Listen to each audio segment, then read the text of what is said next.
Ακόμα ένα επεισόδιο της εκπομπής Ελλήνων Δράσης. Είμαι ο Αλέξης Μακρύδης και σήμερα έχουμε μαζί μας τον κύριο Λεωνίδα Λεωνίδου. Είναι ιστορικός ερευνητής, συγγραφέας πολλών βιβλίων. Έχει ασχοληθεί εκτεταμένα με την ιστορία της Κύπρου και συγκεκριμένα με τα γεγονότα της περίοδου από το 1950 μέχρι το 1974. Σήμερα θα αποπειραθούμε να απαντήσουμε κάποια κέρια ερωτήματα που πιθανόν να είναι στο μυαλό όσων ασχολούνται και έχουν ασχοληθεί με τα γεγονότα αυτά και θα προσπαθήσουμε έτσι να δώσουμε απαντήσεις. Κύριε Λεωνίδα, σε ευχαριστώ που είσαστε μαζί μας σήμερα, είναι τιμή μας. Όπως είπα και στην εισαγωγή, θα προσπαθήσουμε να δώσουμε αυτές τις απαντήσεις. Χαρά μου, Αλέξη, που με έχεις προσκαλέσει σε αυτήν την εκπομπή σου και θα προσπαθήσω να απαντήσω ή να εξηγήσω ή να περιγράψω τα θέματα τα οποία θα αναπτύξουμε. Ξεκινώντας το πρώτο ερώτημα που μπορεί να σκεφτεί κάποιος, ακόμα και ανθρώποι της καθημερινότητας που δεν ασχολούνται και πολύ με αυτά τα πράγματα, είναι το γιατί μέχρι σήμερα, το 2025, το όνομα του Γρίβα και του Μακαρίου δημιουργεί όλες αυτές τις ίντρικες στις συζητήσεις μεταξύ των ανθρώπων, τους τσακωμούς, τους καυγάδες και όλα αυτά.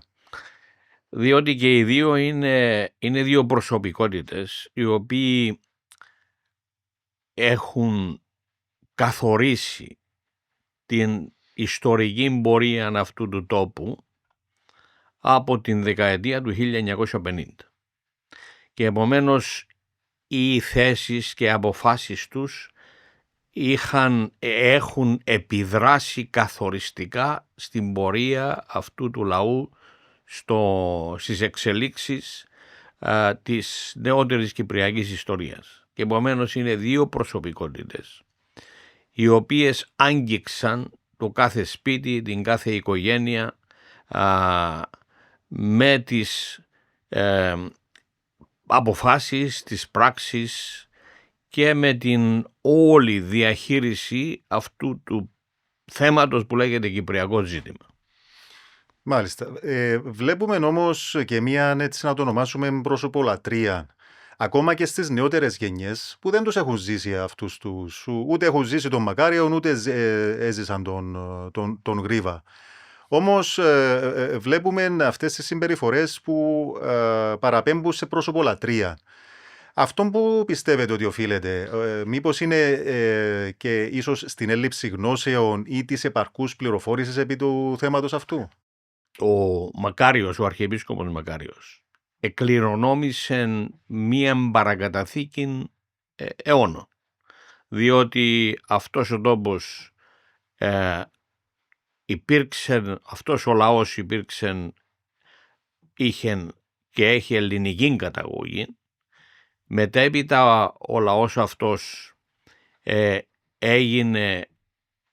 ασπάστηκε τη χριστιανική θρησκεία και επομένως κατά τη διάρκεια των αιώνων η Εκκλησία έπαιξε καθοριστικό ρόλο στην πορεία αυτού του λαού.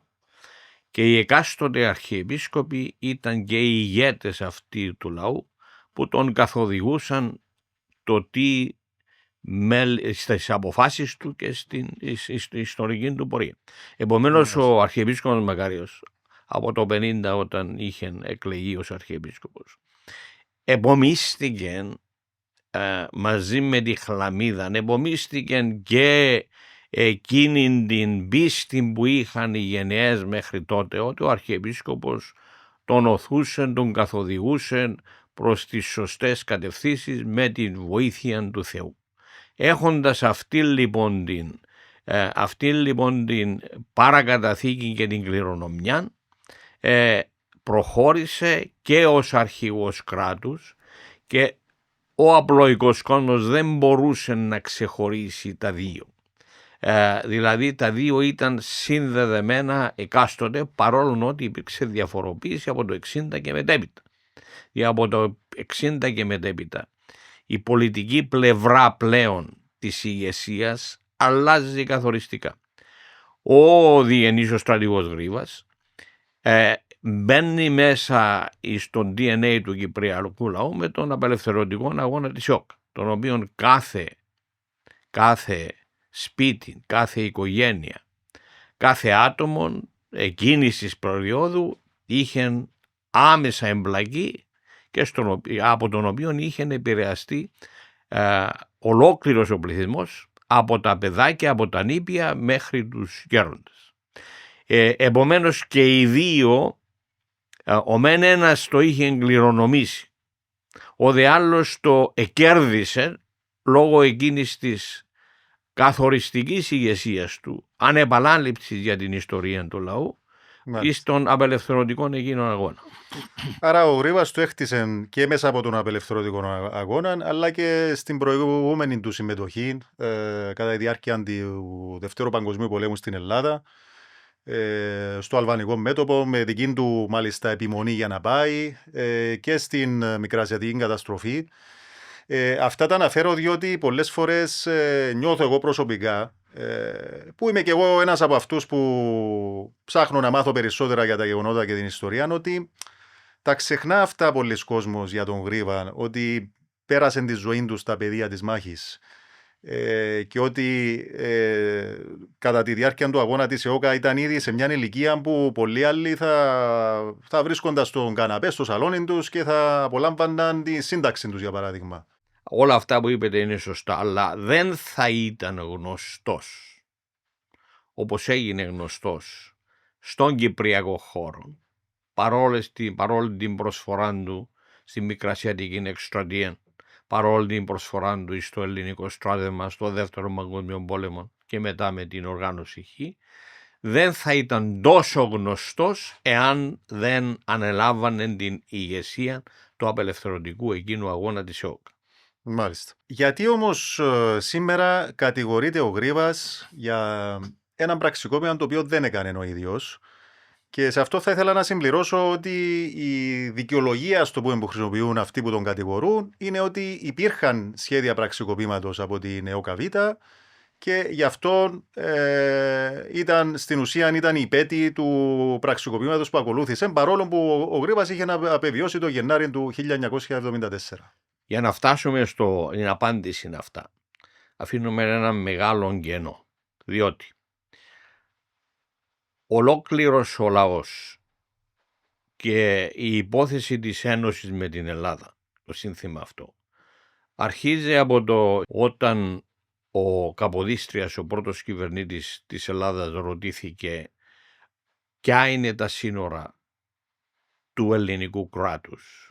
Σε αυτά τα σύνορα περιέλαβε και την Κύπρο και είπε ότι από ανατολικά θεωρώ ότι όπου χύθηκε αίμα ελληνικών ενάντια στην δουλεία την Οθωμανική, από εκεί είναι τα σύνορα του ελληνικού κράτους, από την Κύπρο μέχρι την Κρήτη, από την Κρήτη μέχρι τα Ιωνίους νήσους και μέχρι τη Μακεδονία. Επομένως, ουσιαστικά καθόρισε το κίνημα αυτό την ιδέα της Ένωσης και βλέπουμε τότε διαδοχικά το ένα νησί μετά από το άλλο να απελευθερώνεται και να ενώνεται με τον εθνικό κορμό. Αυτόν το όραμα των Κυπρίων να ενωθούν με τη μάνα τους στην Ελλάδα ήταν έμφυτο και αυτόν ισχυροποιείται και μεγεθύνεται με την κατάληψη, με τη μεταβίβαση της διακυβέρνησης της Κύπρου εις τους Βρετανούς το 1878. Μάλιστα. Επομένως, όλος αυτός οι αγώνες, ειρηνικοί μεν, εκτός από μία μικρή αναλαμπή το 1931, συνεχίζονται και είχαν πλέον λάμψει με τον απελευθερωτικό αγώνα της ΕΟΚ. Οι ήρωες που απέθαναν για το ιδανικό της Ένωσης. Αυτούς που σήμερα τιμούμε, επάξια τους τιμούμε. Ο Αυξεντίου ή της Αγχώνης ή του Λιοπετρίου, ο Κυριάκος ο Μάτσης. Όλοι αυτοί πέθαναν με το ιδανικό της Ένωσης. Και ξαφνικά έχουμε τις συμφωνίες Ζηρίχης Λονδίνου.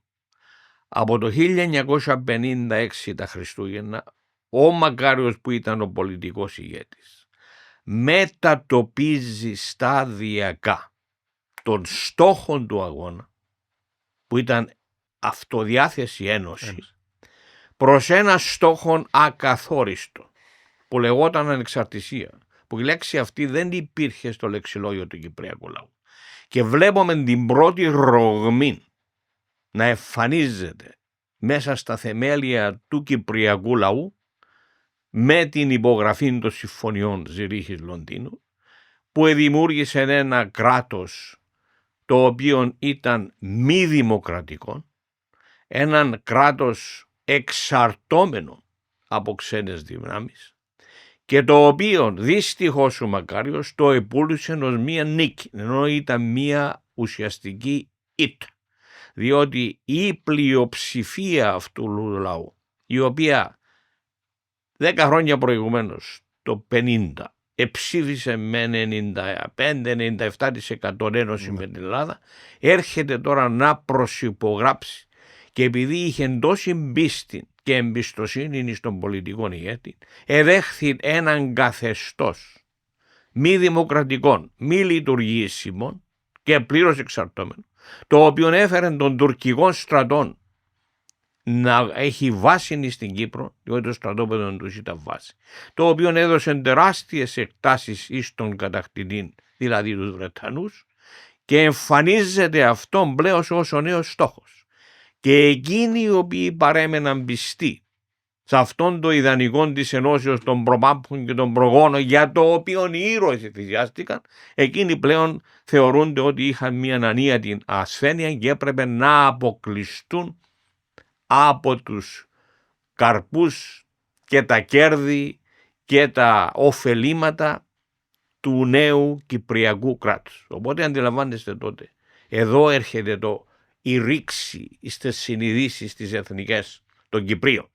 Παρέμεινε μία μικρή. Οι περισσότεροι προσεχώρησαν προς το καθεστώς Μακαρίου, το οποίο ονομάζω, το οποίο καθεστώς, αντί καθεστώς να φέρει κοντά το λαό, αρχίζει μία απερίγραπτη δίωξη όλων των διαφορούν του.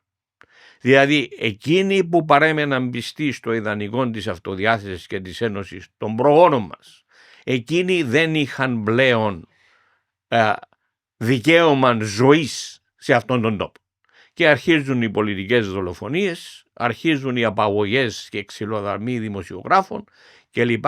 Και αυτή η κατάσταση πλέον συνεχίζεται κατά τα 10 χρόνια της διακυβέρνησης. Έχουμε πολιτικές δολοφονίες, έχουμε απόπειρες δολοφονίες. Συνεχίζεται κατά τα 10 χρόνια διακυβέρνησης με τον ηγέτη της Εκκλησίας να γίνεται ο πολιτικός ηγέτης, που η Εκκλησία το απαγορεύει αυτόρυτα. Οι κανόνες της Εκκλησίας απαγόρευαν και απαγορεύουν εις τον ηγέτη, και έρχομαστε τώρα στο 1900, δεκαετία του 70 με 74, και έχουμε ένα διαρκή πόλεμο μεταξύ του Μακαρίου και όλων των ελληνικών κυβερνήσεων. Και οπότε τώρα ερχόμαστε σε ένα στάδιο όπου η ενωτική πτέρυγα θεωρείται ότι είναι μια υποδιέστερη τάξη ανθρώπων, που με υποδιέστερης διανοητικής ικανότητας, και αυτοί οι άνθρωποι κυνηγούνται μέχρι το 1971.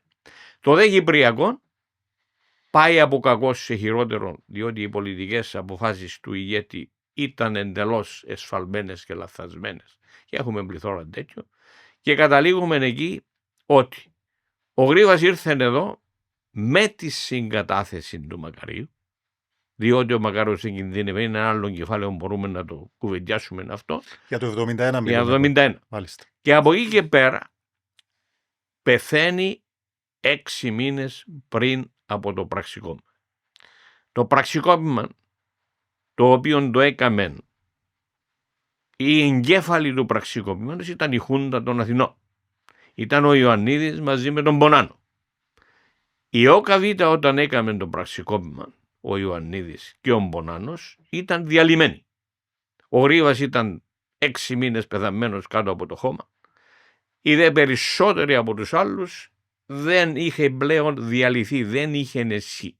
Και εκείνο που ήθελα να τονίσω, όπως το είπα και πολλές φορές, τα πραξικοπήματα δεν γίνονται με Καρασνίκοφ ή αυτόματα ή όπλα και πιστόλια. Τα πραξικοπήματα γίνονται με άρματα μάχης, γίνονται με έμπειρους στρατιωτικούς, εκπαιδευμένους στράτευμα. Επομένως, το ότι συνεχίζεται να επιπυλίζεται αυτή η ιδέα ότι ο Καβίτα έκανε το πραξικόπημα είναι ένας μύθος που συμφέρει κομματικά, ιδεολογικά, μίαν ή δύο ή τρεις μερίδες αυτού του τόπου. Μάλιστα. Δώσατε μια πολύ έτσι περιεκτική απάντηση εντάξει, που ήταν ένα γενικό ερώτημα για το πραξικόπημα για το 1974. Και πάνω στην απάντηση που δώσατε θα ήθελα έτσι να κάνω κάποια ερωτήματα, ξεκινώντας από την περίοδο έτσι του 56-57, όπου είδαμε αυτήν την που αναφέρατε την μεταστροφή του Μακαρίου. Και το πρώτο ερώτημα θα ήταν, πίστεψε ποτέ πράγματι ο Μακάριος στην ιδέα της Ένωσης? Από τις μαρτυρίες που έχουμε, ουδέποτε ο Μακάριος επίστεψε. Ουδέποτε πίστεψε. Εξ ανάγκης το 50 επομίζεται αυτόν το ένταλμα, ήταν μια εντολή του λαού. Για το δημοψήφισμα. Μετά το δημοψήφισμα ήταν ένας αγώνας υπέρ της Ενώσεως. Κατά τη διάρκεια όμως της πορείας του εγκαταλείπει τον αγώνα για ένωση και θα σας πω μερικές περιπτώσεις. Τον Ιούνιο του 1955, πριν το 1955, έχουμε την μαρτυρία του Άνθιμου, του Μητροπολίτη Κητίου, ότι εκείνη την μαρτυρία ότι βρισκόντουσαν στην Καντάρα και είπεν στη συνοδεία του μαζί παρευρισκομένου του Άνθιμου ότι τι ωραία θα ήταν η Κύπρος να γίνει μια χώρα με δικό της κράτος αντί να ενωθούμε με την Ελλάδα. Και αυτόν είχε προκαλέσει τεράστια αίσθηση. Το 1954 αυτό. 54. Το 1955 έχουμε μία μαρτυρία Αγγλικανού ιερέα, ο οποίος ευρισκόταν στην Κύπρο το 1955 αυτό τον Ιούνιο, δηλαδή μετά τον έναρξη του απελευθερωτικού αγώνα, στον οποίο ο Μακάριος είπε ότι κοιτάξτε, εγώ δεν ευνοώ αυτά που γίνονται με την έναρξη του απελευθερωτικού αγώνα. Για μένα η πορεία είναι ανεξαρτησία και όχι η ένωση.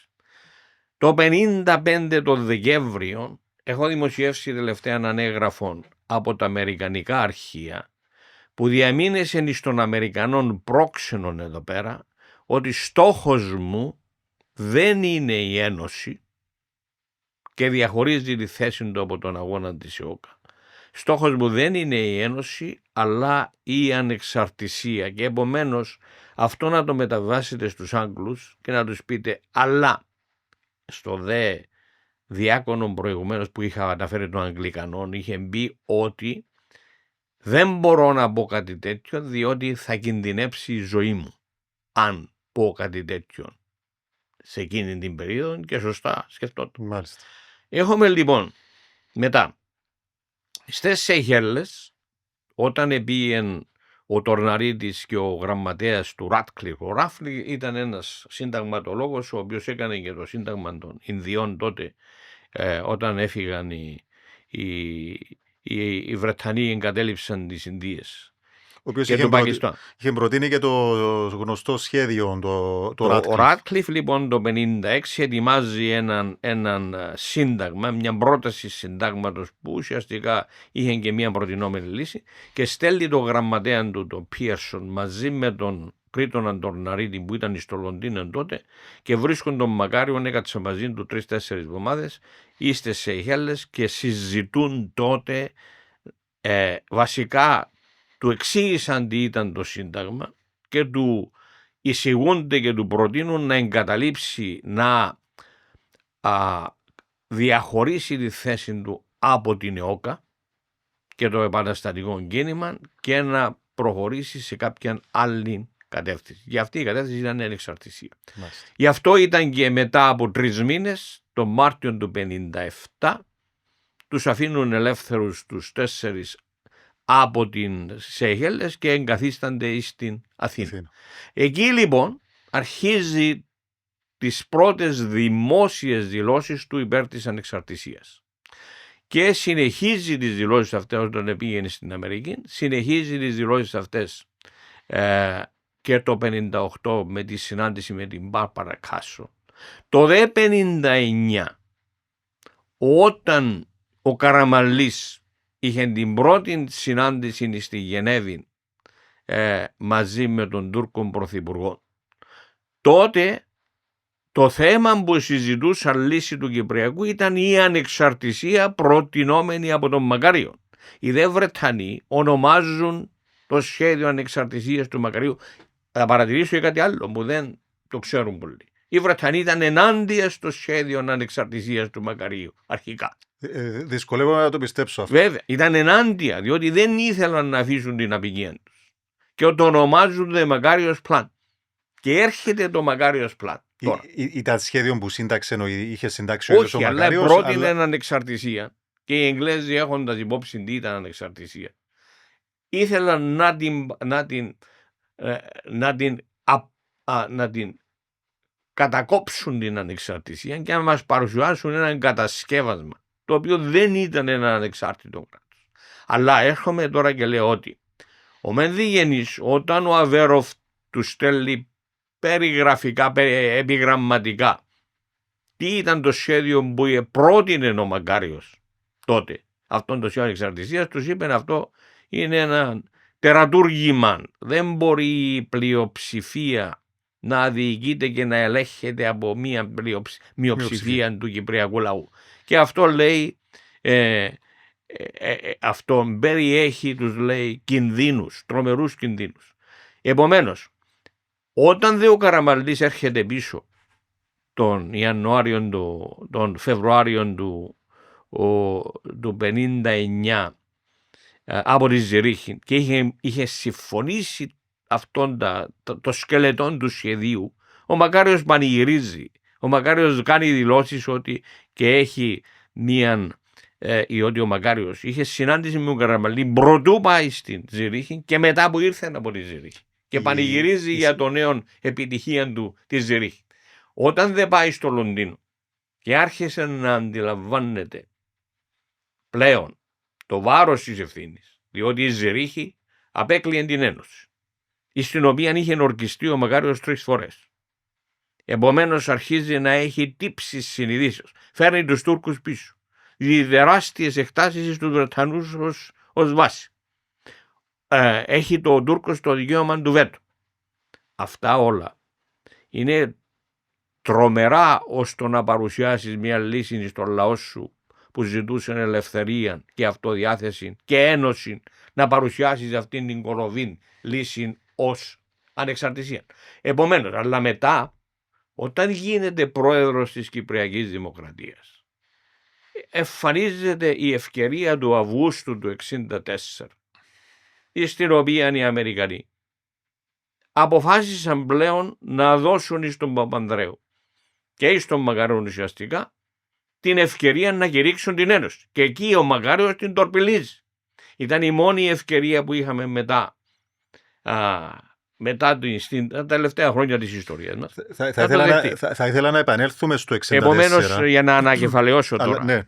ουδέποτε φαίνεται ότι ο Μακάριος υπήρξε υποστηριχτής της Ένωσης. Άρα εν ολίγης δεν υπήρξε καμία μεταστροφή, διότι δεν υπήρξε ποτέ πραγματική πρόθεση για την Ένωση. Ποτέ. Αυτό που αναφέρεται ότι υπήρχε αυτός ο δισταγμός λίγο πριν την υπογραφή των συμφωνιών, ήταν δηλαδή οι τύψεις του Μακαρίου αυτός ο δισταγμός από την πλευρά του. Από τη μία ήταν οι τύψεις του Μακαρίου, από την άλλη οι Άγγλοι τον είχαν εκβιάσει. Ισχύει αυτό με τους εκβιασμούς των Αγγλών? Ο άνθρωπος που το απεκάλυψαν είναι ένα ψευδόνυμο ενός συγγραφέα, τον οποίο συνάντησα. Ο Nigel West, τον είχα συναντήσει 2 φορές και πήρα συνέντευξη μαζί του. Αυτό που είχαν οι Βρετανοί είχαν θα μπω σε λεπτομέρειες, αλλά τον είχαν δεμένον λόγω της προσωπικής του ζωής. Και από εκεί και πέρα ο Νάιτζελ West μου αποκάλυψε ονόματα πρακτόρων κλπ. Το πώς έγινε ο εκβιασμός, πότε έγινε ο εκβιασμός, ποιοι ήταν εμπλεκόμενοι κλπ. Επομένως αυτόν έχει μια σοβαρή βάση και για χάριν της ιστορίας το έχω ερευνήσει και φτάνει σε ένα σημείο. Από εκεί και πέρα ο Μακάριος, πρώτα απ' όλα ο χαρακτήρας του δεν δεχόταν εκβιασμούς. Ουδέποτε εκβιάστηκε για να υποκύψει ο Μακάριος. Εκρημνοβατούσε αλλά δεν υπέκυπτε. Ήταν στο χαρακτήρα του. Δεύτερον, ο Μακάριος είχε δύο επιλογές διεξόδους. Η μία επιλογή, η πιο σημαντική, την οποία έλεγε ότι θα εφαρμόσει πάντοτε, έλεγε ότι ο κυπριακός λαός θα κληθεί με δημοψήφισμα να επικυρώσει η ανδήποτε λύση. Επομένως, η μία διέξοδος ήταν να πει, κύριε, εγώ δεν υπογράφω, αυτό που βλέπω μπροστά μου δεν είναι λειτουργήσιμο, όπως είπαν και οι Αμερικανοί εμπειρογνώμονες. Τότε οι Αμερικανοί είπαν ότι αυτό είναι a non-workable system. Μάλιστα. Because, λέει, the executive is challenge. Για να το εξηγήσω στα ελληνικά, σημαίνει ότι εκείνος που παίρνει την εκτελεστική απόφαση έχει βέτο από κάποιον άλλο, υποδεέστερο ή από κάποια άλλη θέση. Και δεν υπάρχουν, είπανε, έχω το έγγραφο, το έχω δημοσιεύσει, δεν υπάρχουν, λέει οι Αμερικανοί, ούτε οργανισμός, ούτε εταιρεία, ούτε σύστημα, ούτε κυβέρνηση που να αποφασίζει ο πρόεδρος, ο πρωθυπουργός, ο ηγέτης, που είναι εκτελεστική εξουσία, και έρχεται κάποιος άλλος όπως ο αντιπρόεδρος και να του βάζει βέτο. Μάλιστα. Και λένε οι Αμερικανοί, αυτό δεν λειτουργεί πουθενά και δεν θα λειτουργήσει. Επομένως, είχε, λοιπόν, είπα δύο δικλείδες. Μία να τους πει, κύριοι, εγώ δεν υπογράφω το πράγμα, διότι είναι ένα απέσιο κατασκεύασμα, θα καλέσω το λαό σε δημοψήφισμα. Βάρτε το στον κυπριακό λαό σε δημοψήφισμα. Δικλείδα πρώτη. Θα το δέχονταν αυτό? Δεν είχαν άλλη επιλογή. Άμα δεν υπόγραφε ο Μακάριος, τι θα έκανε? Θα εφάρμοζαν. Πιθανόν, λέω ότι για να αποδεσμευτεί ο Μακάριος από την υπογραφή, που την ευθύνη, από την ευθύνη, έπρεπε να τους πει, κύριε, εγώ δεν υπογράφω. Και είχε και τους τρεις όρκους στο Ιερόν Ευαγγέλιο. Δεύτερο, εφόσον ο Καραμανλής και ο Αβέροφ τον επίεζαν να υπογράψει, όπως έλεγε, διότι είναι με συνεργασία των δύο που προτάθησαν, έγιναν αποδεχτές στη Ζηρίχη οι προτάσεις για αυτό το ημιανεξάρτητο κράτος, θα έπρεπε να μπορούσε να πάει στην Ελλάδα και να τους πει, να βγει στον ελληνικό λαό και να τους πει, κοιτάξτε, η κυβέρνηση Καραμανλή με εκβιάζει να υπογράψει. Οπότε δεν στεκόταν ούτε ένα δευτερόλεπτο ελληνική κυβέρνηση που να εκβίαζε τότε των πολιτικών ηγέτων των Κυπρίων να υπογράψει. Δηλαδή είχε δικλείδες απεγκλωβισμού από τη θέση αυτή. Οπότε σημαίνει ότι κάποιος άλλος εκβιασμός υπήρξε ούτως ώστε να υπογράψει. Εκεί καταλήγω δηλαδή. Μάλιστα. Ο Καραμανλής και ο Αβέροφ γιατί ήθελαν τόσο πολύ? Διότι το Κυπριακό αποτελούσε ένα σοβαρό πρόβλημα. Τους δημιούργησε πρόβλημα με τους Εγγλέζους. Μην ξεχνάτε ότι οι Εγγλέζοι, οι Άγγλοι και οι Αμερικανοί ήταν εκείνοι οι οποίοι άρχισαν να έδωσαν ζωή στην Ελλάδα μετά από τον εμφύλιο πόλεμο και μετά τον δεύτερο παγκόσμιο πόλεμο. Διότι η Ελλάδα είχε πέσει σε τέτοια φτώχεια, ήταν σαν να ήταν η αιμοδοσία της Ελλάδος για να ζήσει, εξαρτώταν από τη Βρετανία και τους συμμάχους και την Αμερική. Και επομένως δεν ήθελαν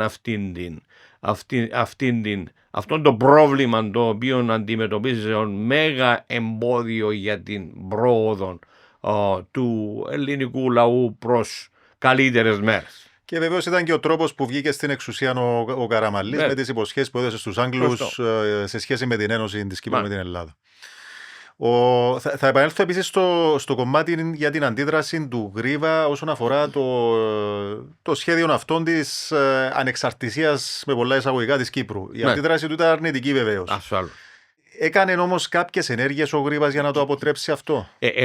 Έχουμε δύο ιστορικές επιστολές, μία στον Αβέροφ, μία στον Μακάριο, και του λέει θα αναλάβετε εσείς πλήρως τη ευθύνη, διότι εγώ διαχωρίζω τη θέση μου από αυτόν που πάτε να κάνετε. Και αυτό θα είναι μία καταστροφή. Από εκεί και πέρα, σκέφτηκε ότι έζησε τον διχασμό στην Ελλάδα και των εμφύλιων πόλεμων, και εκείνο που σκέφτηκε ότι εάν αποφάσιζε να συνεχίζει τον αγώνα της ΕΟΚ, πρώτα απ' όλα θα ήταν δύσκολο χωρίς την οικονομική κάλυψη της Εκκλησίας ή οικονομική κάλυψη από οποιοδήποτε. Ναι. Δεν είχε τους οικονομικούς πόρους να συντηρεί ολόκληρων μηχανισμών της ΕΟΚ, όπως τις οικογένειες των ανταρτών, όπως να συντηρεί τα εφόδια, να προμηθεύεται αυτά τα όπλα που χρειαζόντουσαν κλπ.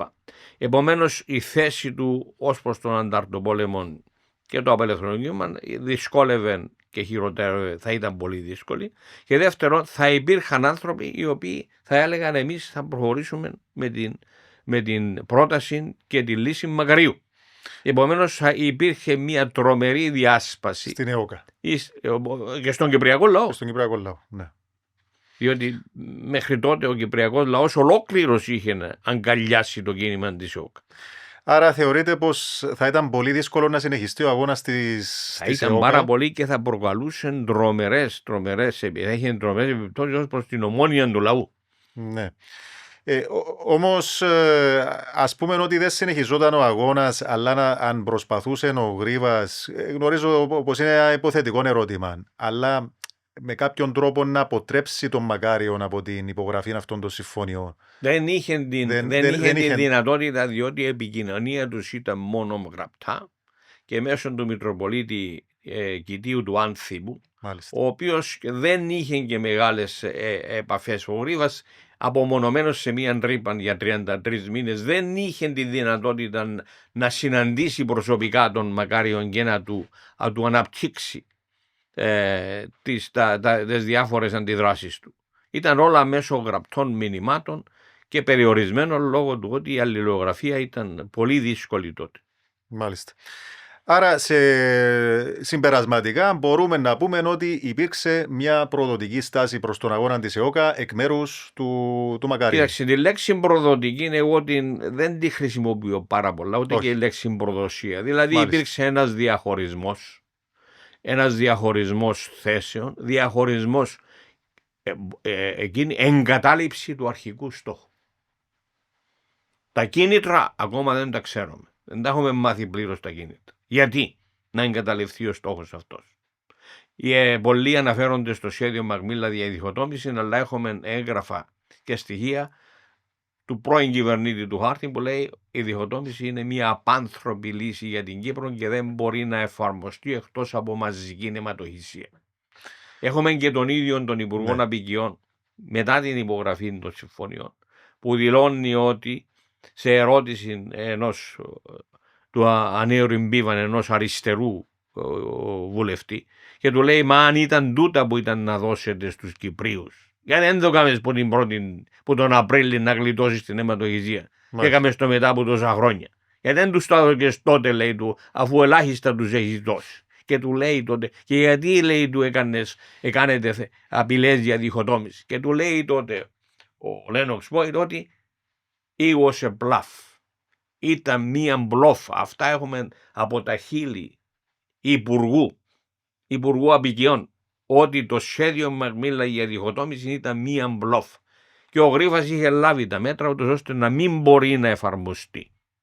Επομένως, εκείνο που λέω, όλες οι δικαιολογίες δεν μπορούν να δικαιολογήσουν τη στροφή αυτήν την πολιτική του Μακαρίου. Μάλιστα.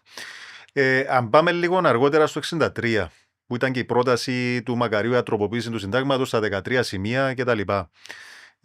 Υπήρξε έτσι αυτή η παρέμβαση από τους Άγγλους και ας το πούμε η καθοδήγηση τους προς τον Μακάριο για τα 13 σημεία αυτά? Βέβαια, έχει γίνει μια μεγάλη έρευνα από πλευράς του Foreign Office τότε για την εμπλοκή του ύπατου αρμοστή της Βρετανίας εδώ πέρα, του Κλάρκ. Και το συμπέρασμα είναι το εξής, ότι οι Βρετανοί τότε δεν απέτρεψαν τον Μακάριον, μάλλον τον ενεθάρρυναν να προχωρήσει στην τροποποίηση του συντάγματος στα 13 σημεία. Όμως, Εκείνο το οποίο δεν έλαβε υπόψη είναι το εξής. Πρώτα, εγνώριζαν ότι οι Τούρκοι αντιδρούσαν, είχαν τη TMT από το 1958. Μετά το 60 είχαν συλλάβει, το 59 είχε συλληφθεί ένα μπλιάριο γεμάτο από όπλα στην περιοχή της Αιγιαλούσας και προοριζόταν για τους Τουρκοκυπρίους. Είχαν πληροφορίες ότι οι Τούρκοι αξιωματικοί έφταναν συνεχώς στην Κύπρο και επομένως εγνώριζαν την αντίδραση, ποια θα ήταν η αντίδραση των Τούρκων, θα έπρεπε να λάβει υπόψη το αυτό το πράγμα. Δεύτερον, κάνει την πρώην επίσκεψη στις Ηνωμένες Πολιτείες επί John F. Kennedy, προεδρίας του John F. Kennedy, και ο Kennedy όταν του είπε ότι προσπαθώ να αλλάξω το σύνταγμα, άλλαξε χρώμα, λέει ο κρανιδιώτης, και παρολίγο να του πέσει το ποτήρι από το κρασί. Και του λέει, Αρχιεπίσκοπε, μην κάνεις τέτοια πράξη. Πάει μετά στην Άγκυρα και τότε του λέει ο Ινωνού, μην επιχειρήσεις η ανδήποτε αλλαγή του συντάγματος, ούτε ένα νι, χωρίς να συνεννοηθείς με τον Κουτσούκ. Πάει στην Ελλάδα και ο Καραμανλής του λέει, μην αλλάξεις το σύνταγμα διότι είσαι μόνος. Ο στρατηγός Γρίβας, μόλις έμαθε στην Αθήνα, δημοσιεύει μία επιστολή πρωτοσέλιδη σε μία εφημερίδα που την έχω βρει και του λέει ονδήποτε χείρισμα τροποποίησης του συντάγματος θα αποβεί και το τέλος του Κυπριακού κράτους. Και βγήκε απόλυτα ορθώς. Και προχωρεί ο Μακάριος πότε? Όταν ο Κέννεντι ήταν νεκρό, ο Ινωνού βρισκόταν στην κηδεία του Κέννεντι και του έκαναν ένα μικρό πραξικόπημα, και όταν ο Καραμανλής έχασε την διακυβέρνηση, την εξουσία. Όταν λοιπόν οι τρεις που του εισηγήθηκαν, δεν πήγαινε στο Λονδίνο την επίσκεψη, διότι οι Βρετανοί τον καθοδηγούσαν. Ήταν 12 τα άρθρα, τα έκανα 13. Nice. Λοιπόν, οπότε αυτόν το εγχείρημα ήταν μια κατάσταση αυτοκτονίας. Διότι οι Τούρκοι εκείνη τη στιγμή γίνεται η διχοτόμηση της Λευκωσίας και όλων των πόλεων όπου υπήρχαν τουρκικές συνοικίες, γίνεται η καντονοποίηση της Κύπρου, διαλύεται το Κυπριακό κράτος όπως το ίδρυσε η Ζηρίχη, εγκαταλείπουν τα πόστα τους οι Τούρκοι, οι υπουργοί και οι υπουργοί και οι βουλευτές και ο αντιπρόεδρος, και επέρχεται η πρώτη διχοτόμηση της Κύπρου.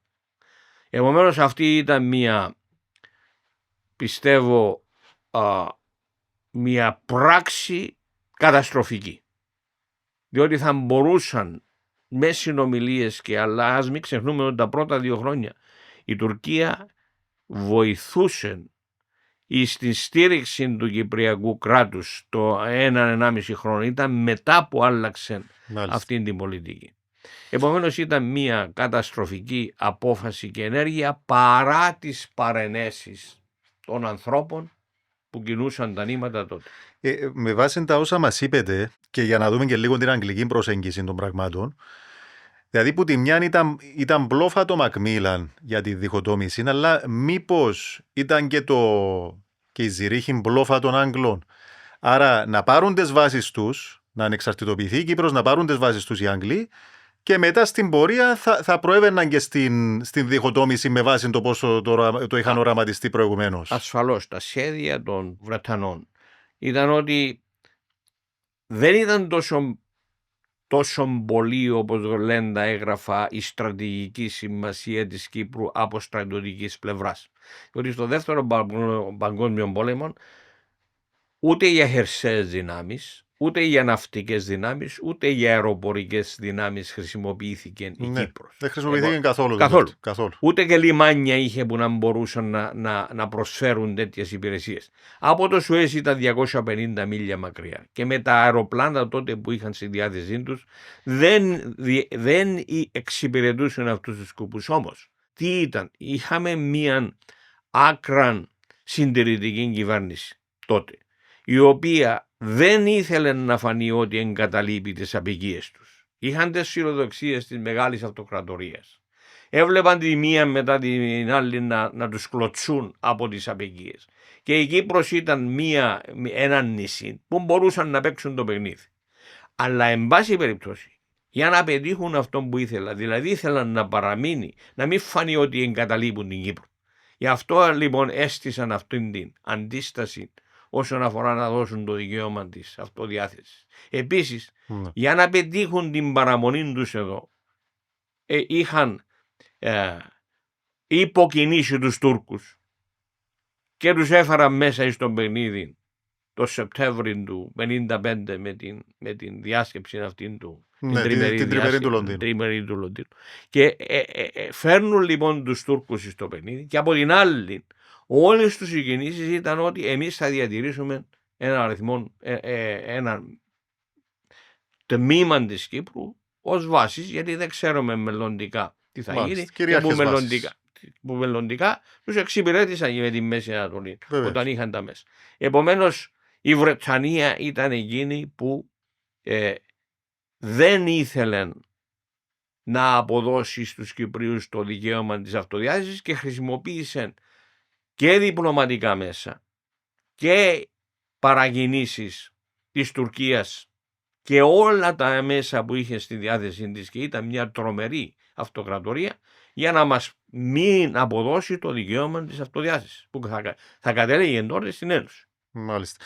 Και η Βρετανία γενικά είχε έτσι μια, ας το ονομάσουμε, προτίμηση προς τους Τουρκοκύπριους, μια έτσι προς τους Τούρκους, αλλά και λόγω του ότι οι Έλληνες της Κύπρου ήταν αυτοί που ξεσηκώθηκαν εναντίον στη Βρετανική Αυτοκρατορία. Αλλά περισσότερο ήταν στρατηγική συμμαχία με τους Τούρκους, διότι οι Τούρκοι ήταν εκείνοι οι οποίοι τους έδωσαν την Κύπρο, έδωσαν τη διακυβέρνηση και άλλα τμήματα της Μέσης Ανατολής, την Παλαιστίνη. Μάλιστα. Τους έδωσαν τεράστιες εκτάσεις τότε και είχαν αυτήν την αμοιβαία πάντοτε σχέση, διπλωματική σχέση, και είχαν και πολιτικές ας πούμε κατευθύνσεις οι οποίες εξυπηρετούσαν τα συμφέροντα και πάντοτε είχαν μία κλίση προς την Τουρκία παρά προς την Ελλάδα. Μάλιστα. Άρα φαίνεται ότι το 1963 ήταν, λες, και ήταν προσχεδιασμένο να γίνει αυτό μετά την πρόταση για τα 13 σημεία. Αυτή η απόπειρα υπόσκαψης της Κυπριακής Δημοκρατίας, αυτόν το σαμποτάζ προς την Κυπριακή Δημοκρατία. Ανατινάχτηκε το Κυπριακό κράτος. Μάλιστα, που μας οδήγησε στα γεγονότα μέχρι το 1964. Και να μην πούμε τόσο σε λεπτομέρειες για τα γεγονότα αυτά, αλλά να μιλήσουμε για αυτό που αναφέρατε προηγουμένως, για τα σχέδια των Αμερικανών για την ένωση της Κύπρου με την Ελλάδα. Yes. Έχουμε τότε αποστέλλεται ο Άτσεσον, ένας διπλωμάτης, ικανότατος διπλωμάτης, για να διαχειριστεί τότε επί Τζόνσον το Κυπριακό και να μπορέσει να φέρει μία συμφωνία μεταξύ Ελλάδας και Τουρκίας ως προς το τι μέλη γενέσε για την Κύπρο.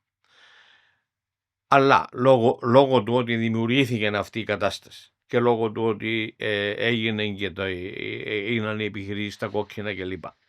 Και αρχίζει πλέον η στροφή του Μακαρίου το 1964 προς τη Σοβιετική Ένωση. Πάει στην Αίγυπτο και ζητά όπλα από την Αίγυπτο ρωσικής κατασκευής για την προμήθεια. Οπότε μπορώ να πω ότι αυτό ενοχλεί αφάνταστα τους Αμερικανούς, διότι βρισκόμεθα σε περίοδο ψυχρού πολέμου. Εκείνοι ήταν έτοιμοι να σκοτώσουν δεκάδες χιλιάδες κόσμων, και οι μεν και οι δε, για να πάρουν εδάφη δικά τους και να έχουν επιρροή. Επομένως τότε παίζει έναν επικίνδυνο παιχνίδι μεταξύ Ρωσίας και Αμερικής, Σοβιετικής Ένωσης και Αμερικής, το οποίο δεν μπορούσε να το παίξει ο Μακάριος. Μάλιστα. Δεν ήταν σε θέση, ούτε είχε και τη δύναμη, ούτε και την έκταση να μπορέσει να παίξει τέτοιο παιχνίδι. Και εκεί λοιπόν οι Αμερικανοί, για να λύσουν το θέμα, όταν απέτυχαν τα σχέδια Άτσισον, δεν ήταν το σχέδιο Άτσισον, όταν απέτυχαν τα σχέδια Άτσισον, τα δύο, το πρώτο και το δεύτερο, ο Ντίν Ράσκ, τα σχέδια ήταν προτάσεις. Ο Ντίν Ράσκ, τότε ο Υπουργός Εξωτερικών, κάνει πρόταση. Ο Παπανδρέου είπε ότι Η μόνη λύση μαζί με τον Γαρουφαλιάν είναι να κηρύξουμε την Ένωση και να αναλάβετε εσείς τους Κούρδους. Αποδέχεται λοιπόν ο Ντιράς στις 20 Αυγούστου, προχωράτε. Κάνετε την Ένωση και λέει το έγγραφο We will keep the Turks at arm's length, σε απόσταση βραχίων. Θα τους κρατήσουμε εμείς. Προχωράτε. Και πώς θα αντιμετωπίσετε την αντίδραση του Μακαρίου, λέει το σχετικό έγγραφο, το έχω δημοσιεύσει σε διάφορα βιβλία μου, είναι δική σας υπόθεση, λέει στον Παπανδρέου. Αντί λοιπόν και τότε καλή συμβούλιο του στέμματος, το οποίο τα πρακτικά δεν τα έχουμε, βασιλιάς δηλαδή, και ο βασιλιάς, λένε οι σημειώσεις, πήγε ντυμένος με στρατιωτική στολή για πρώτη φορά. Μάλιστα. Πρόκειται για κήρυξη πολέμου. Ο Πρωθυπουργός μαζί με τον Υπουργό Εξωτερικών και Αμήνης, τον Γαρουφαλιάν, και μαζί με την αντιπολίτευση, και αποφασίζουν όλοι τώρα να κηρυχθεί η Ένωση, αλλά αποφασίζουν να πληροφορηθεί ο Μακάριος και να πείσουν τον Μακάριο να το πράξει. Και ο Μακάριος φεύγει ο Γαρουφαλιάς τα μεσάνυχτα, φτάνει στην Κύπρο τότε στις νομίζω 22 Αυγούστου, και ο Μακάριος πληροφορείται από τον Ανδρέα τον Παπανδρέου, που ήταν ο πληροφοριώτης του και γιος του Πρωθυπουργού, ότι έχουν δώσει μία προθεσμία οι Αμερικανοί, νομίζω 48 ώρων, και καθυστερεί το Γαρουφαλιάν με διάφορα επιχειρήματα, τι θα γινόταν ο ίδιος και λοιπά. Αυτά τα γράφει ο Γαρουφαλιάς, ζητούσε να είναι αντιβασιλέας, ζητούσε να... Ισχύει αυτό ότι ζήτησε να γίνει αντιβασιλέας? Βέβαια, αυτό είναι γραμμένο. Τι θα γίνω εγώ και λοιπά και λοιπά. Οπότε καθυστερεί τον Γαρουφαλιάν και στέλνει και τον Λυσσαρίδη να πείσει τον Πρωθυπουργό να μην προχωρήσει με το σχέδιο. Οπότε αποφασίζει ο Γιώργος ο Παπανδρέου, ο Πρωθυπουργός, να μην προχωρήσει με το σχέδιο. Αυτό εκνευρίζει τους Αμερικανούς και έκτοτε εγκαταλείπεται η μόνη ευκαιρία. Και ξέρετε ποιο ήταν το έγγραφο? Λέει ότι ο μόνος όρος που θα έθετε η Αμερική προς την Ελλάδα είναι να κηρυχθεί άμεσα η Ένωση. Θα αναλάμβαναν αυτοί να παρεμποδίσουν η ανδήποτε αντίδραση από την Τουρκία, και η Τουρκία δεν μπορούσε να κάνει το 1964 απόφαση. Τα αποβατικά σκάφη δεν είχε αποβατική δύναμη, μετά την απέκτησε. Αναλάμβαναν οι Αμερικανοί και εκείνον που θα αναλάμβανε η Ελλάδα και υποσχόταν να μπει σε συνομιλίες με τους Τούρκους για εδαφικά ανταλλάγματα. Όμως το ότι δεν καθόριζε η συμφωνία, δεν καθόριζε χρονοδιάγραμμα. Δηλαδή μπορούσαν οι Έλληνες, αφού καταλάβαναν, έπαιρναν την Κύπρο, να συζητούν με τους Τούρκους μέχρι σήμερα και στον αιώνα τον άπαντα, όπως κάνουν οι Τούρκοι με το Κυπριακό, ποια ανταλλάγματα θα πάρουν. Και αυτόν δεν το είχαν εντοπίσει αυτό. Και επομένως χάθηκε η πολυτιμότερη ευκαιρία να ενωθεί η Κύπρος με την Ελλάδα. Ακούμε ως αντάλλαγμα ότι θα δινόταν πιθανόν μια βάση στην Καρπασία για 50 χρόνια. Ισχύει αυτό? Ισχύει, ήταν μια πρόταση του Άτσεσον, του σχεδίου Άτσεσον. Ναι. Είτε υποενοικίαση είτε άλλη κλπ. Αλλά είπα, το τελικό σχέδιο κήρυξης της Ένωσης, μετά την αποτυχία των προτάσεων Άτσεσον, δεν έθετε χρονοδιάγραμμα για οποιαδήποτε συμφωνία. Άρα είναι αυτό που λέμε άνευ όρων ένωση. Μάλιστα. Υπήρχε ένας όρος ο οποίος ήταν, αυτό που αναφέρει, θα διαρκούσε όποτε αποφάσισε η Ελλάδα να συμφωνήσει τι θα έδινε. Μάλιστα. Και πότε θα το έδινε. Και θα ήταν ή μια βάση στην Καρπασία ή κάτι ακούστηκε για το Καστελόριζο κτλ. Μάλιστα. Εντάξει, ο Μακάριος, ο λόγος που το αρνήθηκε αυτό, ποιος πιστεύετε ότι είναι? Δεν ξέρω ποιος ήταν ο λόγος. Πιστεύω ότι ήταν η ίδια ιδεολογία που τον διακατήχε, ότι δεν ήθελε ποτέ η Κύπρος να ενωθεί με την Ελλάδα. Αυτό που είπα προηγουμένως. Η δικαιολογία είναι ότι πρόκειται περί διπλής ένωσης. που ακούμε από την αντίπερα, στο πούμε, όχθη. Ναι, δεν υπήρξε ποτέ πρόταση διπλής ένωσης. Υπήρξε πρόταση Ναι. παράδοσης βάσεως. Αλλά όπως έχω πει, η πρόταση Dean Rusk δεν καθόριζε ότι η Τουρκία θα παραλάμβανε κομμάτι αμέσως μετά την κήρυξη της Ένωσης. Ουδέποτε μπήκε τέτοιος όρος. Μάλιστα. Απλά είπαν ότι εμείς θα αναλάβουμε τους Τούρκους, θα τους δώσουμε υποσχέσεις, θα τους δώσουμε αυτόν και όταν γίνει η Ένωση πλέον εσείς κάνετε ό,τι νομίζετε. Κύριε Λεωνίδου, θα ήθελα να κάνω μια παρέθεση πάνω σε αυτά και να πω ότι αυτό που μας είπετε για την πρόταση για την Ένωση, θα ήθελα, αν μπορούμε, να το έχουμε σε έναν έγγραφο για να το βάλουμε στην εκπομπή μας. Θα στείλω το έγγραφο, το έχω δημοσιεύσει στα βιβλία. Γιατί όπως γνωρίζετε υπάρχουν πολλοί άπιστοι θωμάτες. Και έχω και ανάλυση του εγγράφου αυτού, το οποίο το έχω. Θα σας στείλω αυτούσιον το έγγραφο και την ανάλυση του εγγράφου. Μάλιστα. Εντάξει, πάμε από την τεράστια αυτήν ευκαιρία που και μοναδική ίσως που χάσαμε μετά το 60 για Ένωση, μπορούμε να πάμε έτσι στα γρήγορα στα γεγονότα του 67 στην Κοφίνου. Μάλιστα. Και έναν ερώτημα αν ήταν τέλος πάντων προσχεδιασμένα με σκοπό να φύγει, να αποχωρήσει η ελληνική μεραρχία. Μάλιστα. Πιστεύω ότι έχω γράψει και ολόκληρο βιβλίο σε αυτό. Φαίνεται ότι ήταν μία συμφωνία. Πρώτα απ' όλα να πούμε ότι μέχρι το 1967 ο στρατηγός Γρίβας έγινε παντοδύναμος. Είχε όλες τις ένοπλες δυνάμεις υπό τις εντολές του, είχε την μεραρχία, είχε την Ελδί και είχε την Εθνική Φρουρά. Επομένως, ο Μακάριος επέμενε ότι έπρεπε η Εθνική Φρουρά να μπει κάτω από το Υπουργείο Εσωτερικών για αμήνης, δηλαδή τον Πολύκαρπο Γιορκάτσι. Αυτό δεν το πέτυχε και τότε ο στρατηγός Γρίβας ορίστηκε ως ο αρχιστράτηγος αμήνης και υπεύθυνος αμήνης Κύπρου, οπότε είχε τρομερή δύναμη στα χέρια του ο Γρίβας. Αυτό βέβαια δεν άρεσε στον Μακάριο και έγινε μία σκευωρία ουσιαστικά μεταξύ του Σπαντιδάκη, ο οποίος ήταν Υπουργός Εθνικής Αμήνης, αρχηγός ενόπλων δυνάμεων και αντιπρόεδρος. Αλλά ήταν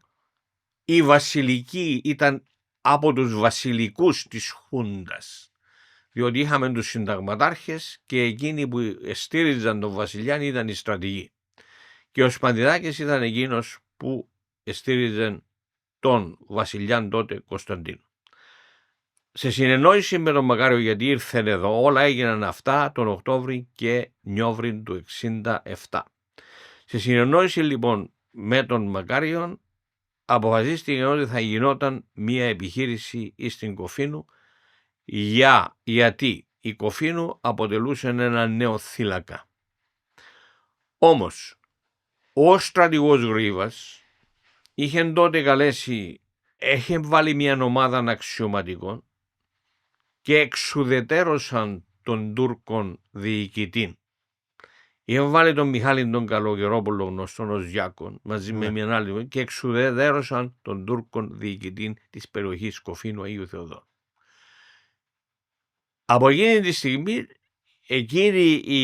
ο θύλακας παρέμεινε ακέφαλος. Δηλαδή, τότε έρχονται ο Σπαντιδάκης, κάνει μυστικές συνεννοήσεις μαζί με τον Μακαρίον και επέμεναν στην εξουδετέρωση του θύλακα Κοφίνου. Και τότε ο στρατηγός Γρίβας ήταν εντελώς αντίθετος στην εμπλοκή της Εθνικής Φρουράς σε αυτήν την υπόθεση. Εντελώς αντίθετος. Και ζητούσαν πολιτικές ευθύνες. Αυτόν πρόβλεψε ότι αυτό θα ήταν καταστροφικό για την άμυνα της Κύπρου. Είπεν τους μάλιστα ότι να πάτε να βάλετε ένα αστυνομικό σταθμό στο χωριό Άγιος Θεόδωρος και η αστυνομία, αφού αυξηθεί σε αριθμό, μπορεί να ελέξει την περιοχή. Δεν ήταν στρατηγική σημασία η Κοφίνου τέτοιας που να εμπλαγεί η Εθνική Φρουρά, που στόχος της ήταν η άμυνα της Κύπρου. Όμως, μετά την αποχώρηση του Σπαντιδάτη και τη συμφωνία, διότι ποια ήταν η συμφωνία, να γίνει αυτό το επεισόδιο, να κινηθούν οι Τούρκοι προς τον Εύρο, σίγουρα θα κινούνταν για να μεταφερθούν τα στρατεύματα που ήταν όλα συγκεντρωμένα στην Αττική, στην Ελλάδα, ο ελληνικός στρατός να μεταφερθεί προς την Μακεδονία και τον Εύρο, ούτως ώστε να μπορέσει ο βασιλιάς να κάνει το πραξικό. Ναι. Αυτή ήταν η στρατηγική. Εκεί λοιπόν έχουμε και κάτι άλλο. Ο Ραούφ Ντεκτάς, ο οποίος βρισκόταν τότε στην Τουρκία και του απαγορευόταν η είσοδος στην Κύπρο, έρχεται μυστικά με τουρκικό υποβρύχιο και βγαίνει αντί στον Άγιο Θεόδωρο Κοφίνου, τον Άγιο Θεόδωρο Καρπασίας. Και όπως... είναι από εκεί που κατάγεστε. Ναι. Και ήμουν παρόν όταν έγινε τον έφεραν στον αστυνομικό σταθμό πρωτού πάω στην Αθήνα για σπουδές. Είναι μια άλλη κουβέντα αυτή. Ναι. Και είμαι ο πρώτος που έγραψε διότι εκείνη την ημέρα είπε ο Ντεκτάς ότι εγώ δεν ήρθα για τον Άγιο Θεόδωρο, αλλά επιέναμε στον Άγιο Θεόδωρο της Σκάλας. Και εκεί πήρε το αυτή μου εμένα διότι το είπε ο ίδιος. Αυτή λοιπόν έρχεται οι Τούρκοι όμως, γιατί να στείλουν τον Ντεκτάς όπως τον έστειλα στα Κόκκινα και στη Μασούρα όταν έγινε το κίνημα εκεί πέρα? Πώς ήξεραν ότι θα δημιουργεί η κουβέντα της Κοφίνου, η οποία η αστυνομία, ο αρχηγός της αστυνομίας και ο Γιορκάτζης κατά εντολή του Μακαρίου ζητούσαν από μήνες επέμβαση της Εθνικής Φρουράς. Δεν ήταν μιας ώρας επέμβαση. Πώς έμαθαν οι Τούρκοι ότι θα γινόταν αυτό το εγχείρημα και έστειλαν τον Ραούφ Ντεκτάς που συνελήφθηκε, αφέγγαινε με στάληκε πίσω στην Τουρκία για να αναλάβει την ανταρσία? Ποιος τους ειδοποίησε αυτούς ότι θα γινόταν αυτό? Γίνεται λοιπόν η Κοφίνου και τα φορτώνουν όλα στο γρίβαν. Εν τω μεταξύ λένε ότι χρησιμοποίησε τρομερές δυνάμεις που δεν έπρεπε να χρησιμοποιήσει. Εκείνος που επέμενε να χρησιμοποιηθεί ισχυρές δυνάμεις στη συνεδρία που έγινε στο Προεδρικό ήταν ο Γλάφκος ο Κληρίδης. Ο Κληρίδης επέμενε ότι αυτή η κουβέντα πρέπει να τελειώσει το ταχύτερο δυνατόν. Δηλαδή μέσα σε μία ώρα. Να μην παρατραβήξει το γεγονός για να έχουμε Υπήρχε σκοπιμότητα στο ότι επέμενε σε αυτόν ο Γλαύκος ο Κληρίδης? Νομίζω ότι ήθελε να τελειώσει. Ήταν να τελειώσει η επιχείρηση Κοφίνου πολύ γρήγορα. Μάλιστα. Διότι όσο παραπάνω διαρκούσαν, τόσο χειρότερες επιπτώσεις θα είχε. Αλλά ο στρατηγός Γρήβας είχε στείλει τότε τον Τσατσανίδων του Δευτέρου Γραφείου να πάει με έγγραφα στο βασιλιά να του πει ότι αυτό που πάει να γίνει θα έχει πολιτικές επιπτώσεις. Και έστειλε και άλλον πρόσωπο παράλληλα να βεβαιωθεί ότι έδωκε το ίδιο μήνυμα στο βασιλιά. Επομένως, προδιαγράφει ο Γρήβας ότι αυτό που πάτε να κάνετε είναι καταστροφικό. Και το άλλο βέβαια που έχω αποκαλύψει στο βιβλίο της Κοφίνου είναι ότι ο διοικητής της ειρηνευτικής δύναμης τη 12η ώρα, 11 η ώρα το βράδυ πριν να γίνει η επιχείρηση, επήρε ειδοποίηση από τον Γενικό Γραμματέα των Ουθάν να ειδοποιήσει τον Μακάριο ότι οι Τούρκοι αποδέχονται σταδιακή επανέναρξη των περιπολιών της αστυνομίας. Η όλη υπόθεση ήταν ότι σταμάτησαν την αστυνομία να κάνουν περιπολίες. Την 11η ώρα και τα δημοσιεύει αυτά και δημοσίευσα το έγγραφο, αυτός πάει και βλέπει τον Μακάριο και του λέει μην κάνετε τίποτε διότι η Τουρκία αποδέχεται σταδιακή. Και ο Μακάριος του λέει είναι πολύ αργά. Είναι πολύ αργά σε τι? Να πάρει το τηλέφωνο ή να πει του Γιορκάτζιου που ήταν δίπλα μην κάνεις τίποτε, ή να πει του Γρήβα μην κάνετε επιχειρήσεις. Κατάλαβες ότι ήταν προσχεδιασμένη υπόθεση. Και το άλλο που λέει ότι ήταν προσχεδιασμένη είναι το εξής.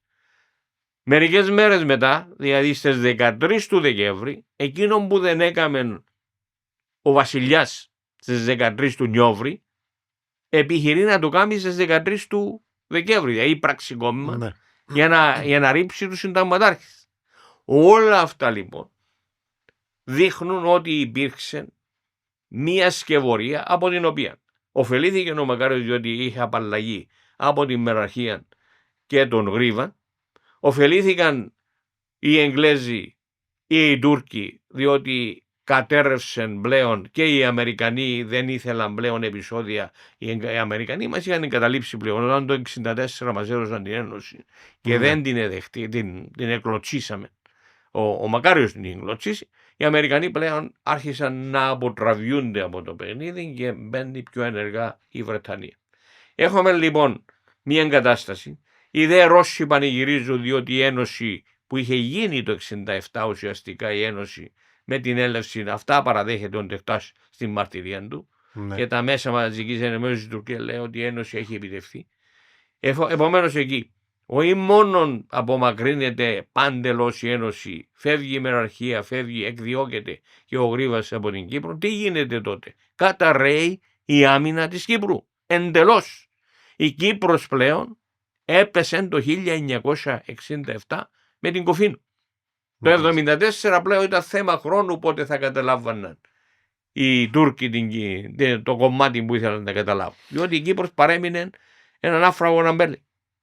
Ένα ερώτημα όμως που ήθελα να θέσω σε σχέση με αυτό είναι γιατί όμως από τη στιγμή που δεχτώ βεβαίως το ότι είχαμε την μεραρχία, αλλά αφού είχαμε και την εθνική φρουρά, γιατί δεν προσπαθήσαμε να αναπτύξουμε και την εθνική φρουρά στο σημείο που να μπορεί να αποτελεί μια αναποτρεπτική δύναμη στην πιθανότητα μιας απόβασης ή επέλασης?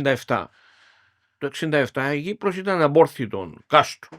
Είχε 3 γραμμές αμήνης η 1967. Είχαμε τη μεραρχία εδώ πέρα. Δεν μπορούσε να μπει στην Κύπρο. Οι Τούρκοι δεν μπορούσαν να μπουν στην Κύπρο. Και αν παρέμενε εδώ ο Γρίβας, δεν μπορούσαν η ανάπτυξη της άμυνας της Κύπρου. Διότι με την αποχώρηση τους, όλα αυτά τα φυλάκια, τα έργα αμυντικά που φτιάχτηκαν με τον Ιδρώταν, δεκάδων χιλιάδων στρατιωτών κάθε μέρα και την εργασία όλων. Όλα αυτά τα έργα κατέρρευσαν. Δεν υπήρχαν πλέον.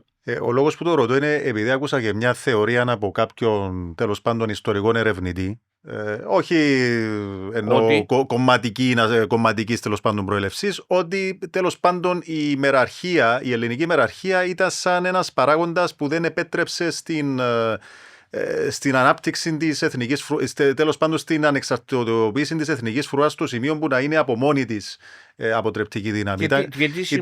Ήταν κάπως έτσι που το έθεσε. Ναι, αλλά τι σημασία έχει αν η άμυνα της Κύπρου εξαρτώταν από την μεραρχία ή από την εθνική φρουρά ή από κοινή συνεργασία όλων? Εξάλλου η Κύπρος δεν μπορούσε από μόνη την να αντιμετωπίσει επαόριστο μία τουρκική ενέργεια εάν δεν υπήρχε βοήθεια από την Ελλάδα. Όπως το σχέδιο Αφροδίτη 73. Η Κύπρος μπορούσε να αντέξει μόνο μερικές μέρες ή εβδομάδες να πούμε, ας πούμε. Χωρίς τη βοήθεια της Ελλάδας, αεροπορική κάλυψη και κάλυψη υποβρυχίων και ναυτικού, η Κύπρος δεν ήταν, τα σχέδια της δεν πρόβλεπαν ότι θα μπορούσε να αντιμετωπίσει μια αποβατική ενέργεια επαόριστο. Ήθελα να σας ρωτήσω κάτι συγκεκριμένα για την περίοδο το 1972 και τη συνάντηση που έγινε μεταξύ του Μακαρίου και του Γρίβα στη Λευκοσία. Μάλιστα. Ποιον ήταν το περιεχόμενο αυτής της συνάντησης και αν όντως συμφωνήθηκε πως ο Μακάριος θα αποχωρούσε από την Προεδρία της Κυπριακής Δημοκρατίας? Έχω δημοσιεύσει παρόλο ότι στον περίφημο φάκελο Κύπρου το πόρισμα λένε ότι ουδής γνωρίζει τι έγινε στη συνάντηση, εν τούτης έχω δημοσιεύσει τις σημειώσεις του Γρίβα, 5 σελίδες, ιδιόχειρες, χειρόγραφες, το τι έγινε. Εκεί ήταν μια χρυσή ευκαιρία να μπορέσουν να τα βρουν μαζί. Και ο Γρίβας έκανε τις εξής προτάσεις. Ότι μέχρι τώρα ουσιαστικά λίγο πολύ είπε στον Μακάριο ότι τα έχει θαλασσώσει από πολιτικής πλευράς.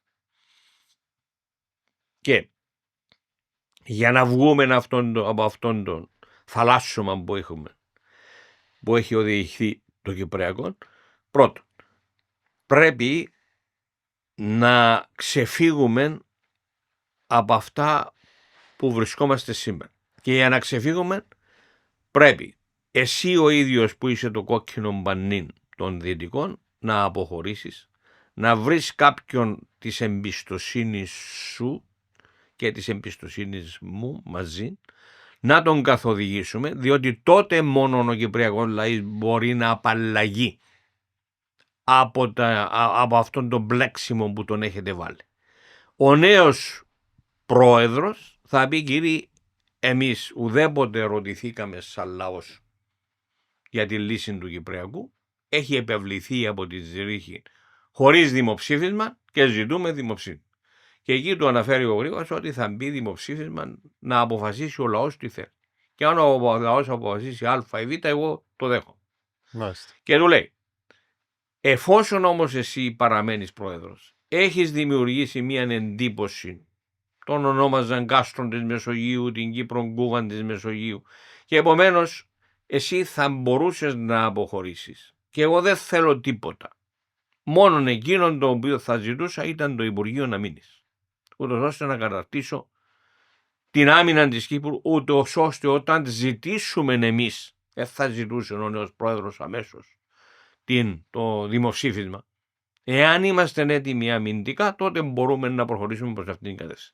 Και γράφει ο Γρήγορας, αρχικώς έδειξε ότι το εδέχθη. Αυτή είναι. Συμφώνησε. Αρχικώς λέει. Έδειξε ότι το εδέχθη. Πιθανόν να μην του είπε το δέχομαι, πιθανόν να κούνησε το κεφάλι του. Δεν ξέρω τι εννοούσε ο Γρήγορας με αυτήν τη σημείωση.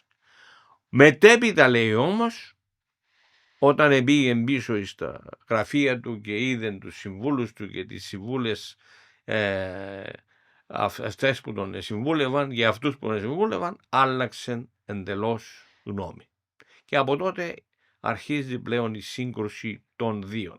Επιχείρησε όμως ένας στρατηγός, ο Σαπκαράς, Κύπριος στην καταγωγή, επιχείρησε να έρθει με παρέμβαση 8 άλλων στρατηγών Ελλαδιτών να συμφιλιώσει τους δύο.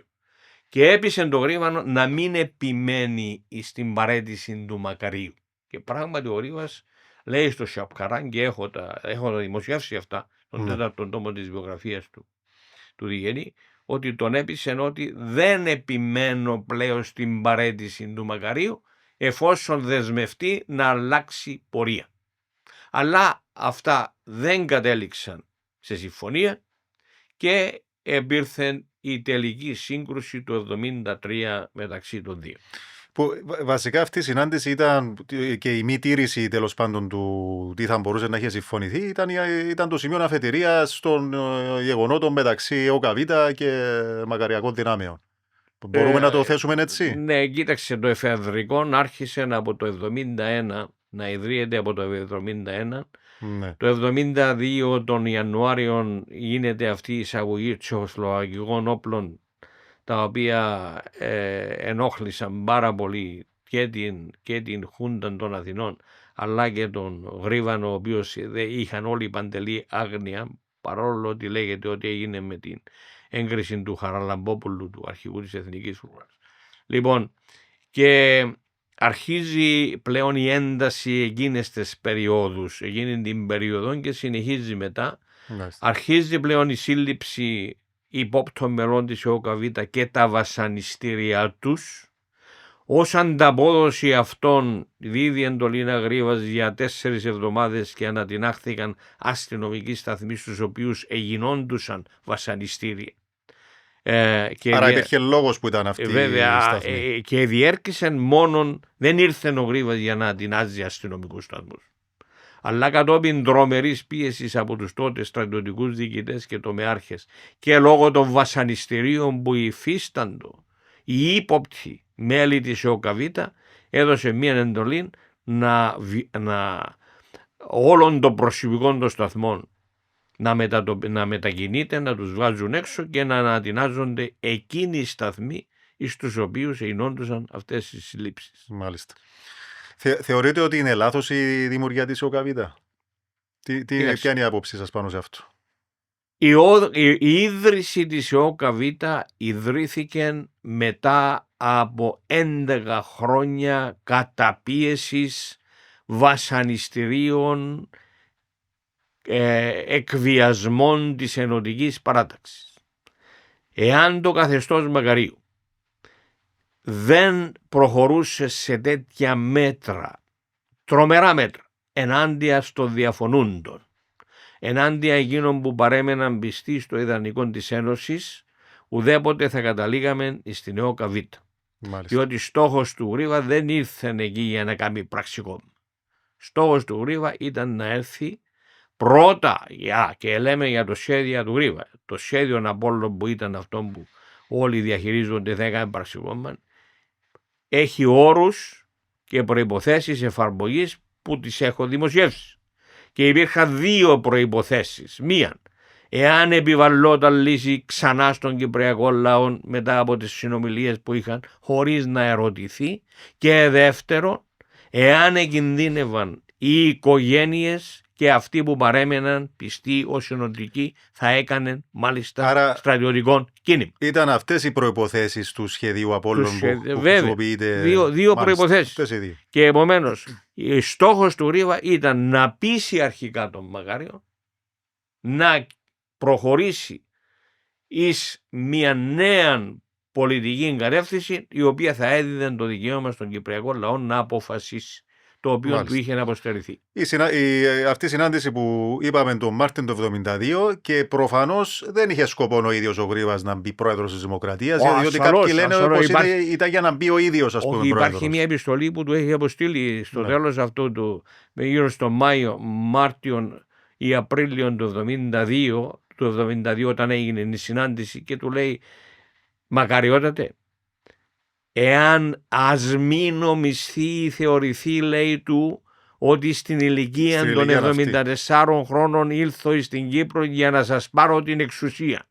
Ουδεμία βλέψη του γράφει ότι έχω προσιονδήποτε θέση ή εξουσία ή αρχή. Μόνος μου στόχος είναι να ικανοποιήσουμε και να τηρήσουμε την υπόσχεση που δώσαμε σε αυτόν τον λαό, εμείς οι οποίοι οδηγήσαμε τα παιδιά αυτά, τους αγνούς αγωνιστές, στο θάνατο και στην αγχώνη. Και εδώ έχω τύψεις συνειδήσεως, του λέει ο Γρίβας, ότι τον έχουμε απαρνηθεί, τον έχουμε κοροϊδέψει, τον έχουμε εκμεταλλευτεί. Και γι' αυτόν έχω έρθει εδώ για να συνεργαστώ μαζί σας. Αυτή είναι ιστορική επιστολή και δημοσιεύσει και απαντά τα ερωτήματα αυτά. Μάλιστα. Φτάνοντας τώρα στο 1974 και στο πραξικόπημα ακολούθησε η εισβολή κτλ. Ένα ερώτημα που θα μπορούσε να προκύψει είναι ποιος τελικά είναι ο μεγάλος φταίχτης του πραξικοπήματος. Είναι η Χούντα του Ιωαννίδη, είναι οι Αμερικανοί πίσω από αυτόν, όπως κάποιοι ισχυρίζονται? Είναι ένα κεφάλαιο το οποίο, Αλέξη, το έχω καλύψει στο τελευταίο μου βιβλίο. Θα μας έπαιρνε πολύ χρόνο να το απαντήσω το ερώτημα αυτόν. Η απάντηση, ο μύθος λέει ότι η CIA, ο Kissinger έβαλαν τον Ιωαννίδη να κάνει το πραξικόπημα σε συνεργασία με τους Τούρκους, να απομακρύνει τον Μακάριον για να έρθουν οι Τούρκοι να κάνουν διχοτόμηση. Αυτός είναι ο μύθος. Μάλιστα. Η πραγματικότητα ήταν ότι ο Ιωαννίδης λέγει τους λόγους που ανέτρεψε τον Μακάριο, δεν θα μπω σε αυτόν, όμως έπεσε έξω στο εξής, ότι δεν είχε υπολογίσει την αντίδραση των Αμερικανών ούτε και των Τούρκων ο Ιωαννίδης, ούτε μία συνεργασία είχε με τους Τούρκους, όμως όταν έκανε τον πραξικόπημα, και εδώ είναι το μεγάλο, πρώτα απ' όλα γιατί ο Μακάριος αποφάσισε με τον πηγή σύντουση με έναν δικτάτορα ο οποίος ήταν αδίστακτος, όπως ο Ιωαννίδης. Αποφάσισε με τοπική σύγκρουση μαζί του, με την επιστολική ζήγη, με την εισηγήση του να διαλύσει, να ελαττώσει τη θητεία της Εθνοφουράς, να ελαττώσει τον αριθμό της, να εκδιώξει τους Έλληνες αξιωματικούς. Δηλαδή αυτό είναι το πρώτο ερώτημα. Το δεύτερο ερώτημα, εφόσον ο Μπονάνος και ο Ιωαννίδης που ήξεραν, ιδιαίτερα ο Μπονάνος ήξερε ότι η Ελλάδα δεν μπορούσε ή δεν ήθελε να μπει σε πόλεμο την Τουρκία, γιατί έκαναν το πραξικόπημα εναντίον του Μακαρίου. Αυτό είναι το ερώτημα. Και δεύτερον, γιατί μετά, εφόσον επενέβηνε η Τουρκία, δεν εκκινήθηκαν για να υπερασπιστούν την αμυνόμενη Κύπρο? Είναι βασικά ερωτήματα που δεν μπορεί κανείς να τα απαντήσει μέχρι στιγμής. Αλλά η όλη υπόθεση, είναι αυτά που επικρατούν στην κοινή γνώμη. Είναι μία μυθολογία. Τα αναλύω στο νέο μου βιβλίο, το Παρασκήνιο της τουρκικής εισβολής, έναν προς έναν, με ντοκιουμέντα και αυτοί όλοι οι μύθοι καταρρίπτονται και ποια ήταν η θέση της Άγκυρας, ποια ήταν η θέση των Ηνωμένων Πολιτειών του Κίσινγκερ, ποια ήταν η θέση του Κάλαχαν και του Βίλσον, ποια ήταν η θέση του Μακαρίου ως προς το πραξικόπημα, ως προς την εισβολή, η θέση του ΝΑΤΟ, της Χούντας και της Μόσχας. Διότι η Μόσχα έπαιξε ένα ύπουλο παιχνίδι στην εισβολή. Ουδέποτε στράφηκε εναντίον της Τουρκίας, διότι είχε τρομερά συμφέροντα τότε οικονομικά στην Τουρκία. Είχε επενδύσεις δισεκατομμυρίων. Γι' αυτό ουδέποτε κατεδίκασαν ονομαστικά την Τουρκία για την εισβολή. Ούτε όπως και τα Ηνωμένα Έθνη, παρόλο που έχουν βγει τα ψηφίσματα το 353 για παράδειγμα, δεν αναφέρεται κάποιον. Για να τελειώσουμε με αυτό, να σας πω ότι ναι. Η απόφαση της τουρκικής εισβολής πάρθηκε στις 16 του μηνός στην Άγκυρα με την προϋπόθεση ότι θα έπαιρναν τη συγκατάθεση των συμμάχων.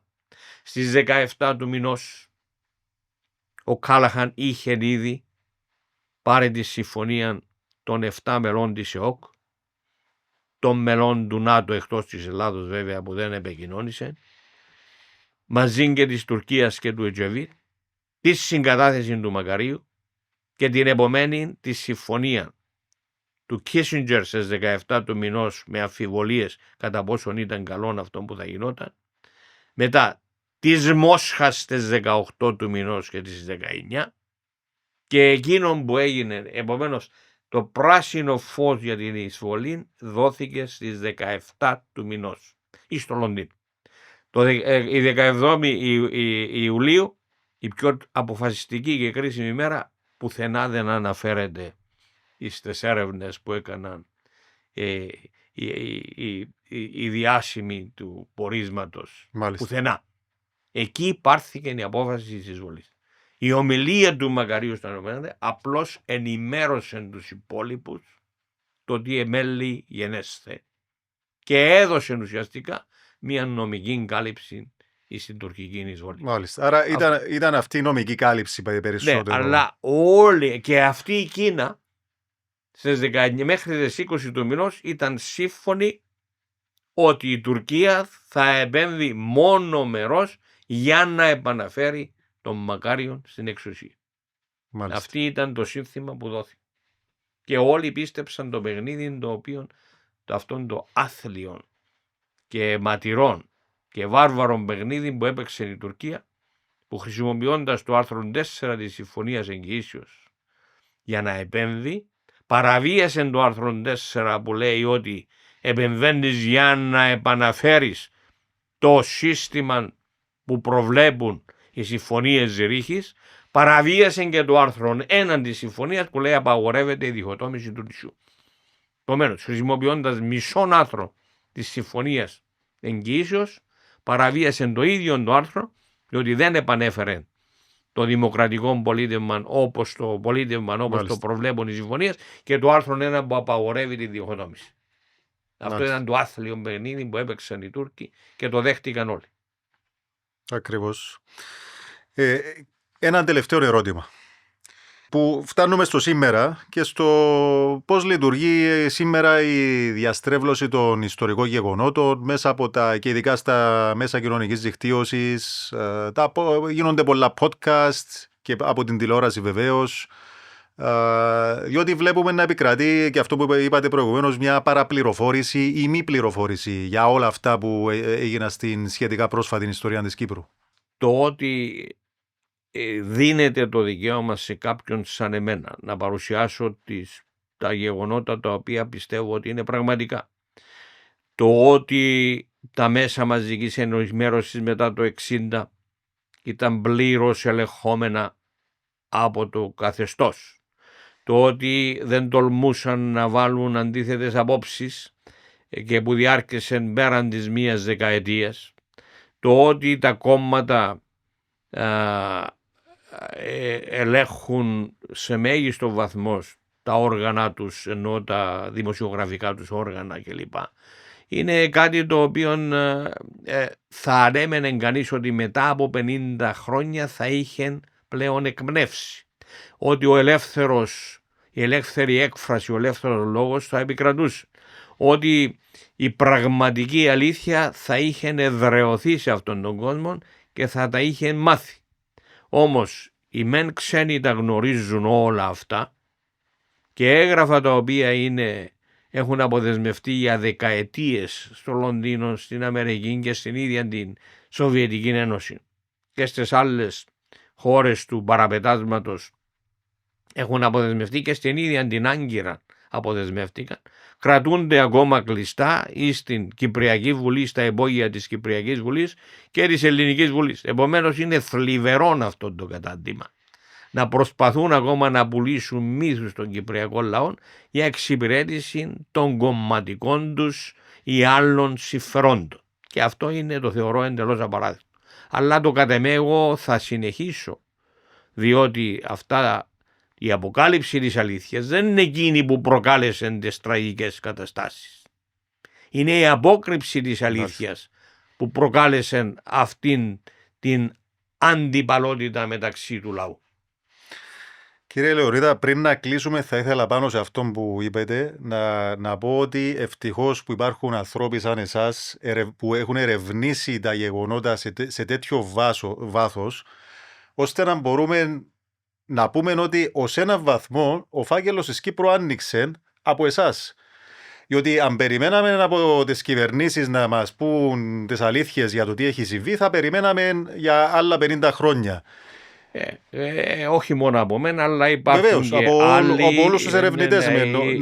Αυτοί που είναι ελεύθεροι ερευνητές, ανεξάρτητοι ερευνητές που προσπαθούν να μάθουν την ιστορική αλήθεια και πράγματι αυτή πλέον θα είναι η ιστορία που θα επικρατήσει. Διότι αυτή η κατάσταση δεν μπορεί να συνεχιστεί για χρόνια. Μάλιστα. Σας ευχαριστώ πάρα πολύ για αυτήν τη συζήτηση που είχαμε και ελπίζω σύντομα να το επαναλάβουμε για να μπορέσουμε να καλύψουμε αυτόν το τεράστιο κεφάλαιο που είναι η ιστορία της Κύπρου. Ευχαριστώ.